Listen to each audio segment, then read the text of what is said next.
Buah-buah permenungan Minggu Paskah ke-6 tahun B. Bacaan pertama Kisah Para Rasul bab 10 ayat 25 sampai 26, ayat 34 sampai 35, ayat 44 sampai 48. Bacaan kedua surat pertama Rasul Yohanes bab 4 ayat 7 sampai 10. Injil dari Yohanes bab 15 ayat 9 sampai 17. Dalam bacaan pertama mulai ditampakkan peranan Roh Kudus dalam karya para rasul. Lukas sebagai penulis kisah para rasul menunjukkan kekuatan Roh Kudus yang punya kekuatan menyingkirkan sekat-sekat pemisah. Allah tidak pernah membeda-bedakan orang. Allah senantiasa menerima siapa saja yang datang kepadanya, terutama orang yang bertobat.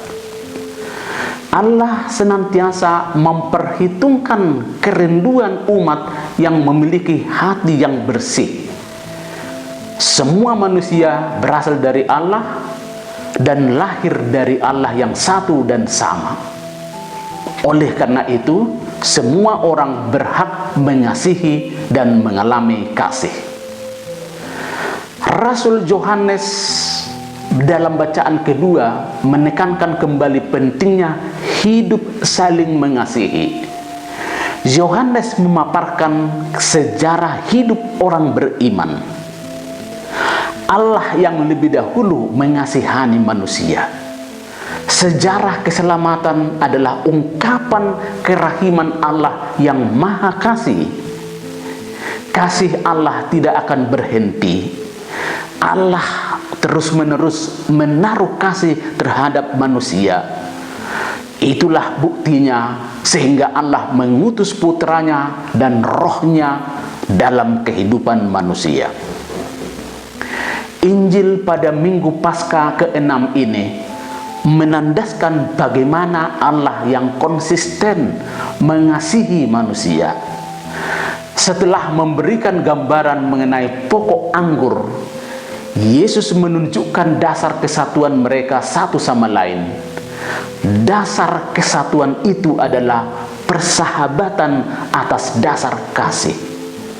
Orang yang percaya akan kasih Allah terdorong untuk menaruh kasihnya terhadap sesama. Ungkapan kasih seseorang terhadap yang lain, itulah tandanya ambil bagian dalam memperkenalkan misteri Allah dalam kehidupan. Kasih Allah itu adalah kasih yang nyata, terbuka, menyeluruh, dan tidak rahasia. Oleh karena itu, semua kasih itu dituangkan Allah lewat kehadiran putranya. Sebagai sahabat kasih antara Yesus dengan murid-muridnya, Yesus menunjukkan kasih itu tanpa batas dan tanpa rahasia. Semua yang diberikan Yesus kepada muridnya tidak ada yang disembunyikan. Bahkan Yesus menyerahkan hidupnya. Itulah model kasih Allah, dan itulah juga yang menjadi harapan Allah terjadi dalam hidup orang beriman. Satu ide yang bisa dikembangkan melalui bacaan hari Minggu Paskah yang ke-6 ini ialah bangunlah kasih yang menyeluruh, bebas, dan tidak rahasia. Allah memberikan cinta kasih terhadap manusia tanpa membeda-bedakan suku dan bangsa. Allah mencintai manusia dengan penuh kebebasan dan penuh keterbukaan agar manusia hidup dan berkelimpahan.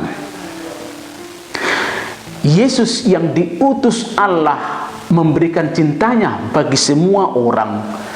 Apakah itu orang pendosa, penjahat, miskin, kaya, terpinggir, dan terpandang. Hati Yesus terarah bagi semua orang tanpa pandang bulu. Hidup dalam cinta kasih yang menyeluruh bebas, dan tanpa rahasia adalah menjadi tugas gereja. Hal itu dilakukan untuk senantiasa memperkenalkan Allah dan memperkenalkan Yesus yang penuh kasih. Mencintai tanpa pamrih, bebas, dan tidak rahasia adalah bagian dari umat beriman.